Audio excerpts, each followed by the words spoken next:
declaration showing the risks in the region. Now I give the word to Ms. Hans-Jakob Schindler, main president of the Global Diplomatic Forum, Director of Compliance and Capacity Skills International Counter-Terrorism Project. Mr. Schindler, you have the word for 5 minutes.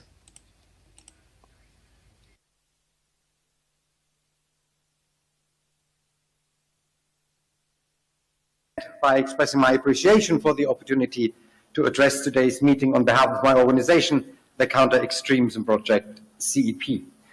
CEP is a transatlantic think tank and advocacy organization that works on a wide range of extremist and terrorist phenomena.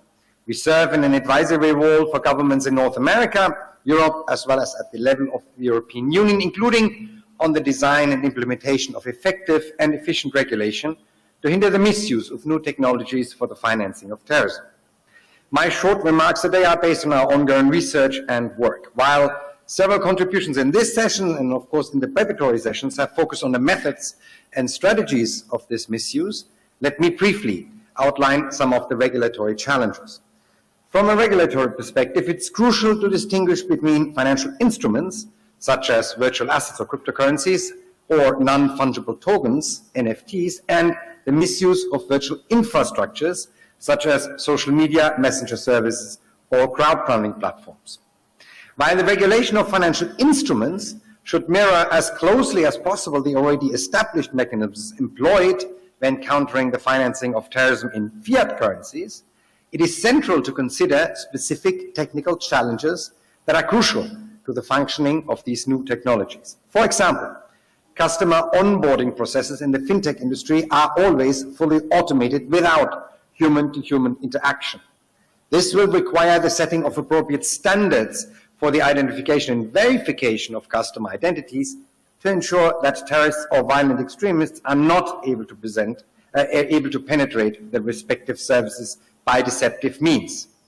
Furthermore, definitions of, for example, a de minimis threshold of virtual asset transfers, for example, as suggested by the FATF, or an equivalent of $1,000 or euros, should consider the much higher volatility of virtual assets compared to fiat currencies. Therefore, potentially more flexible definitions would need to be adopted to ensure that transactions that are temporarily fall below this threshold in value are appropriately captured. Technical developments within the sector, such as mixers, tumblers, so-called privacy coins, as well as unhosted wallets, present serious challenges for transactions transparency, and their use by terrorist and violent extremist groups is increasing. Therefore, both new regulatory frameworks as well as new technical tools must be developed to ensure that the terrorism financing risks that emanate from this privacy-enhancing but transparency-reducing technology are appropriately mitigated. In addition to blockchain analysis, standards for behavior-based transaction monitoring should be contemplated. Finally, the use of these new financial instruments by terrorist and violent extremist networks, groups, and individuals is often combined with the misuse of the global virtual infrastructure that social media, messenger services, as well as crowdfunding platforms provide. These service providers must become part of the first line of defense.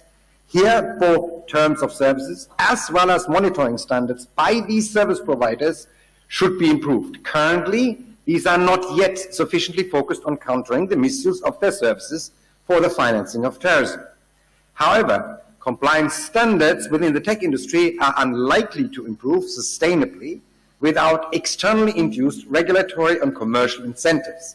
Some jurisdictions, such as, for example, the European Union, are in the process of developing such frameworks. However, while these address illegal content and therefore could also be applied to combating the misuse for terrorist financing, a specific focus on this particular misuse is missing and should be included. Furthermore, while introducing notice and action standards are crucial, given the vast quantities of data uploaded on these platforms, proactive monitoring of their service by providers, which already curate all the data on their platforms all the time for commercial purposes, is a necessary element of any effective defensive system. Therefore, standards for such proactive monitoring need to be developed to guide the curation of data by providers.